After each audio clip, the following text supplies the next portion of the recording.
Assalamualaikum warahmatullahi wabarakatuh. Semangat pagi. Bagaimana kabarnya anak-anakku yang solih dan solihah? Mudah-mudahan Ananda dan keluarga dalam keadaan sehat walafiat serta dalam lindungan Allah Subhanahu wa taala.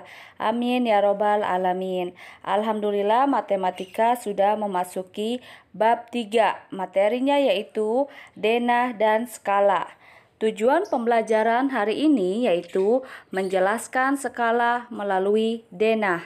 Sebelum memulai pembelajaran, marilah kita membaca basmalah terlebih dahulu. Bismillahirrahmanirrahim. Simak pembelajaran materi dari Miss Ani ya, solih dan solihah. Kalian dibuka buku paket matematikanya halaman 56. Miss Ani akan menjelaskan materi yang pertama yaitu denah dan arah mata angin. Denah merupakan gambaran yang menunjukkan keadaan suatu tempat atau wilayah tertentu pada bidang datar. Fungsi denah hampir sama dengan peta, yaitu memudahkan kita untuk menemukan lokasi sebuah tempat. Akan tetapi, wilayah yang ditunjukkan pada peta sangat luas, sedangkan wilayah pada denah sangat terbatas. Peta dapat juga memuat gambar sebuah kota, provinsi, pulau, ataupun negara tertentu. Sementara itu, denah biasanya hanya menggambarkan lokasi sebuah tempat, letak ruangan dalam rumah, atau letak benda di ruangan kelas. Perhatikan contoh denah berikut, yaitu ada di halaman 56, yaitu peta lokasi pernikahan gedung Balai Bakti Jalan Maluku nomor 14A. Denah sering kita lihat pada undangan pernikahan. Tujuannya agar tamu undangan dapat lebih mudah menemukan lokasi pernikahan tersebut. Denah juga biasanya digunakan untuk menggambarkan posisi sebuah ruangan dalam suatu lokasi tertentu. Misalnya, denah ruangan di sebuah sekolah. Perhatikan gambar berikut. Di sini adalah denah ruangan di sebuah sekolah. Ada lapangan untuk upacara bendera. Selanjutnya ada ruang kepala sekolah, ada ruang BP, dan ini ada kelasnya ya. Selanjutnya ada tamannya, ada lapangan sepak bola, dan ada lapangan lagi. Di sini gerbangnya dan ini jalan raya. Oke. Selanjutnya, untuk menjelaskan atau memahami letak suatu tempat pada peta atau denah, kita harus terlebih dahulu memahami arah mata angin. Arah mata angin adalah petunjuk atau pedoman untuk menentukan suatu arah tertentu. Ada 8 arah mata angin yang biasanya digunakan pada kompas, peta, ataupun navigasi. Arah mata angin yaitu ada timur tenggara, selatan barat daya, barat barat laut, utara timur laut. Oke, di sini ada 8 arah mata angin. Antara dua arah mata angin membentuk sudut dengan besar tertentu. Contohnya, arah utara dan timur membentuk sudut 90 derajat. Utara dan timur membentuk sudut 90 derajat, yaitu sudut siku-siku ya, 90 derajat. Selanjutnya arah timur laut dan arah timur membentuk 45 derajat, membentuk sudut 45 derajat. Timur laut dan timur yaitu membentuk sudut 45 derajat. Biasanya kalau kurang dari 90 derajat itu namanya sudut lancip ya. Selanjutnya arah timur dan barat. Arah timur dan barat membentuk 180 derajat. Arah timur dan barat membentuk 180 derajat, yaitu bisa disebut juga dengan sudut lurus ya. Selanjutnya arah barat laut dan tenggara membentuk sudut 180 derajat. Arah barat laut dan tenggara yaitu sudutnya adalah 180 derajat. Itu termasuk sudut lurus. Oke, sampai sini paham solih dan solihah? Selanjutnya, Miss Ani akan menjelaskan cara membaca atau menemukan suatu lokasi. Perhatikan gambar Dena berikut yang ada di halaman 58. Contoh yang pertama yaitu rumah Jessie berada di sebelah selatan rumah Aditya. Rumah Jessie berada di selatan, berarti di bawah rumah Aditya. Rumah Aditya di bawahnya yaitu rumah Jessie. Oke. Kemudian sebelah utaranya rumah Mita. Sebelah utaranya adalah rumah Mita. Ya, ini Jessie sebelah utaranya adalah rumah Mita. Kemudian sebelah timurnya rumah Jessie yaitu adalah pasar. Sebelah timurnya yaitu pasar. Yang kedua yaitu toko buku. Toko buku berada di sebelah tenggara taman bermain. Nih kan tenggara, toko buku berada di sebelah tenggaranya nih taman bermain, berarti di sebelah tenggaranya. Tidak lurus ya, berarti menyerong ya. Toko buku berada di sebelah tenggara taman bermain. Selanjutnya yang ketiga yaitu kantor pos. Nih kantor pos. Kantor pos berada di sebelah barat. Berada di sebelah barat rumah Bayu. Di sebelah barat rumah Bayu.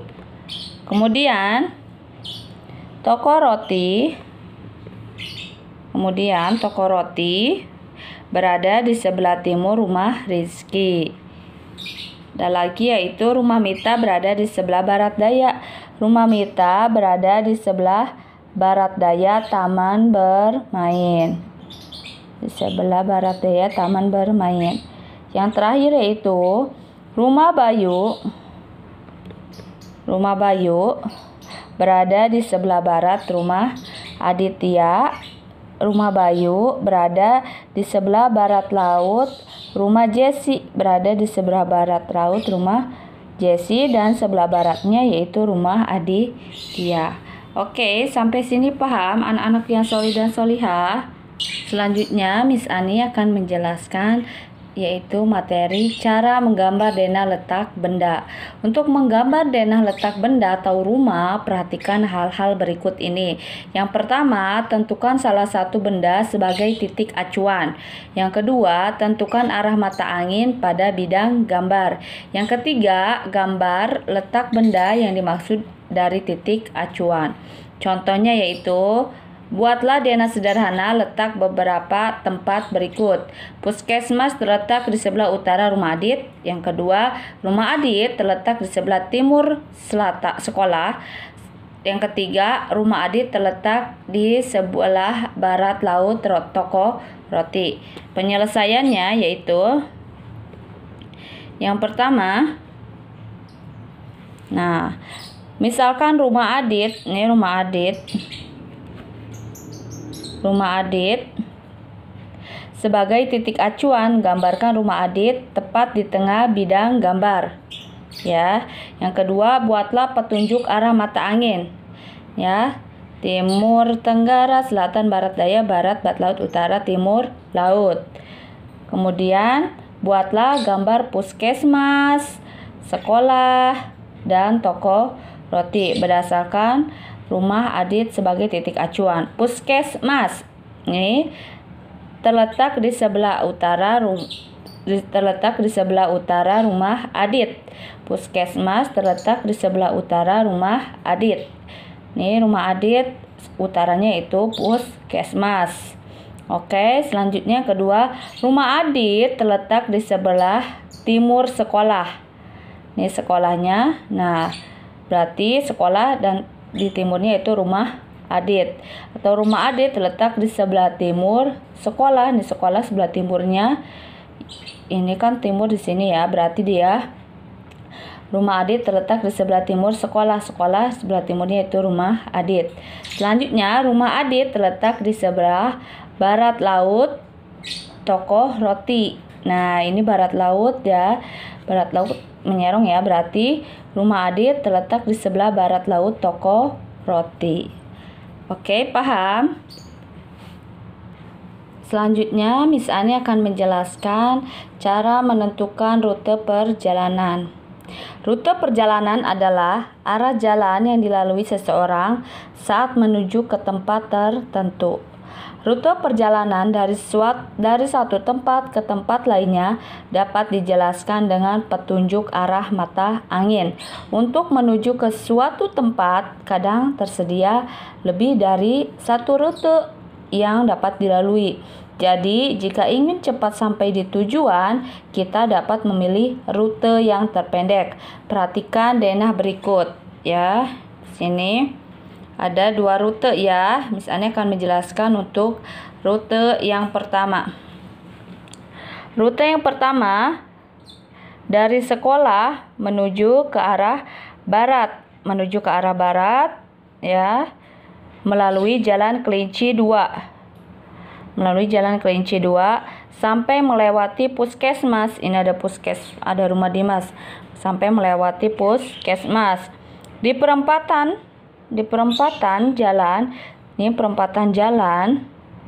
belok ke arah utara melalui Jalan Kelinci 2. Ini belok ke arah Jalan Kelinci 2 ke arah utara. Sampai ujung jalan, belok ke arah barat melalui Jalan Kelinci 1. Melalui Jalan Kelinci 1.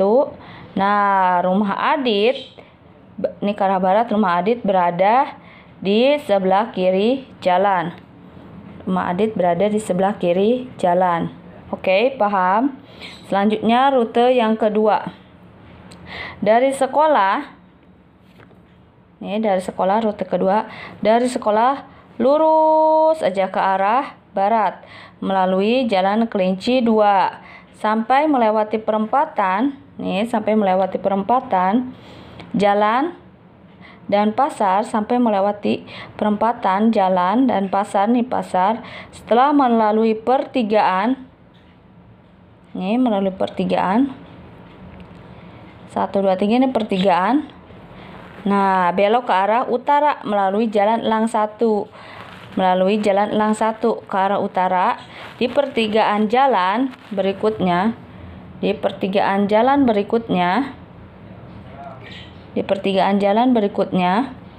belok ke arah timur. Rumah Adit berada di kanan jalan. Nah, di sini pada denah ini dari sekolah menuju rumah Adit melalui 2 rute ya. Jika pulang sekolah Adit ingin segera tiba di rumah, Adit dapat memilih rute yang pertama. Nah, karena rute lebih pendek daripada rute yang kedua. Rute yang pertama lebih pendek daripada rute yang kedua, berarti yang digunakan adalah rute yang pertama. Oke, sampai sini paham anak-anakku yang solih dan solihah? Miss Ani akan menjelaskan posisi benda pada bidang koordinat. Yang pertama yaitu menentukan letak suatu tempat atau benda pada bidang koordinat. Kita dapat lebih mudah menemukan letak suatu tempat atau benda jika digambarkan dalam petak-petak yang tersusun dalam baris dan kolom yang disebut bidang koordinat. Perhatikan bidang koordinat berikut. Garis A, B, C, D, F, G yang mendatar itu disebut garis horizontal. Sedangkan garis yang tegak lurus nomor 1, 2, 3, 4, 5 itu dinamakan garis vertikal. Biasanya horizontal itu disebut dengan X, sumbu X, dan vertikal itu disebut dengan sumbu Y. Oke, perhatikan yang pertama. Kandang sapi terletak pada koordinat A, yang mendatar dulu ya, A, 5 atau A5 ya. Selanjutnya, kandang ayam terletak pada koordinat B2. Selanjutnya ada kandang domba. Kandang domba terletak pada koordinat D4. Kemudian kandang kambing terletak pada koordinat F3. Yang terakhir yaitu ada kandang bebek. Kandang bebek terletak pada koordinat H5. Oke, sampai sini paham, Soli dan Solihah? Perhatikan denah berikut ya, yang digambarkan dalam bidang koordinat. Yang pertama, sekolah. Nih, sekolah terletak di Jalan Sirsak pada koordinat B 1. Oke. Contoh yang kedua, minimarket terletak di Jalan Apel, yaitu pada koordinat F3. Oke. Yang terakhir yaitu toko buku. Toko buku terletak di Jalan Kecapi. Pada koordinat H5. Oke, paham, Soli dan Solihah? Contoh berikutnya, perhatikan peta Pulau Bali pada bidang koordinat berikut. Oke. Denpasar berada di koordinat F2. Mana Denpasar? Nih, Denpasar berada di koordinat F2. Selanjutnya, Ubud berada di koordinat F3. Kemudian Kelungkung berada di koordinat G3. Yang terakhir adalah Tabanan berada di koordinat E3. Oke, sudah paham? Kemudian Miss Ani akan menentukan letak titik dan bangun datar pada bidang koordinat. Letak sebuah titik juga dapat digambarkan pada bidang koordinat. Penulisan letak sebuah titik sama seperti penulisan posisi benda pada bidang koordinat, yaitu menggunakan pasang terurut X, Y, di mana X merupakan sumbu mendatar atau tadi horizontal ya, absis. Nih, di mana X merupakan sumbu mendatar atau absis namanya ya, dan horizontal. Dan Y merupakan sumbu tegak lurus atau namanya ordinat. Kalau X absis, kalau Y adalah ordinat. Akan tetapi penggambarannya sedikit berbeda. Perhatikan gambar berikut. Nah, pada gambar di atas, koordinat titik A yaitu berada pada X dulu baru Y, yaitu A berada pada titik 4,2. Paham? Yang B berarti berada pada titik negatif 5,0 karena sini. Oke. Yang C, titik C yaitu berada pada koordinat negatif 2, X dulu ya, negatif 2, negatif 3. Dan yang terakhir yang D yaitu berada pada titik koordinat 6, negatif 2. Oke, paham, Soli dan Solihah? Perhatikan soal berikut. Koordinat titik berikut yang salah. Yang salah adalah A. A itu 2, negatif 2. 2, negatif 2 berarti betul. Yang B 3,1. Oke, ini betul. Yang C yaitu berarti titiknya harusnya negatif 3,1. Berarti ini yang salah. Jawabannya C, harusnya itu negatif 3,1. Dan terakhir adalah D, yaitu titiknya negatif 2, negatif 3. Ini betul. Berarti koordinat titik berikut yang salah adalah jawabannya C.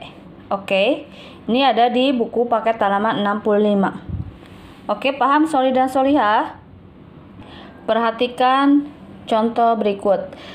Jika diketahui koordinat titik A adalah 4,3 dan B negatif 2,1, C negatif 2, negatif 3, dan D 4, negatif 3. Apabila koordinat titik A, B, C, D dihubungkan ya, maka bangun apakah yang akan terbentuk? Nah, setelah titik A, B, C, dan D dihubungkan dengan garis, oke, terlihat bangun datar yang terbentuk adalah trapesium siku. Oke, paham? Selanjutnya, perhatikan soal berikut. Oke. Di sini, jika bangun A, B, C, D merupakan jajar genjang, tentukan koordinat titik C. Tadi Miss Ani sudah gambar ya. Nah, ini ditutup dulu. Nah, ini merupakan jajar genjang. Maka nomor 1, C-nya berada di titik koordinat 4,4. Oke. Yang kedua, jika bangun A, B, C, D merupakan trapesium sama kaki, tentukan koordinat titik C. Trapesium sama kaki berarti ininya ditutup ya. Oke, berarti yang titik C-nya nomor 2 yaitu berada pada koordinat X-nya 0 dan Y-nya 4. Berarti jawabannya adalah 0,4.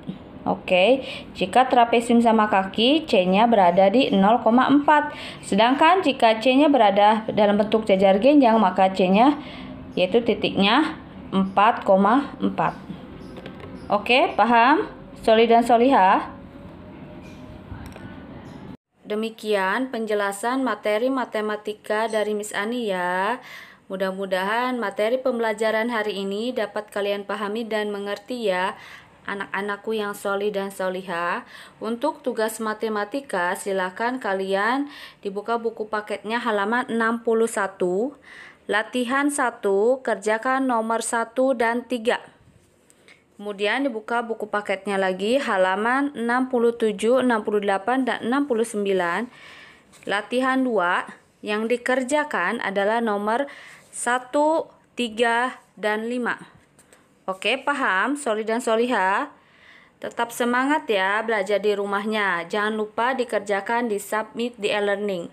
Oke, mari kita tutup pembelajaran hari ini dengan membaca hamdalah. Alhamdulillahirabbil alamin. Wassalamualaikum warahmatullahi wabarakatuh.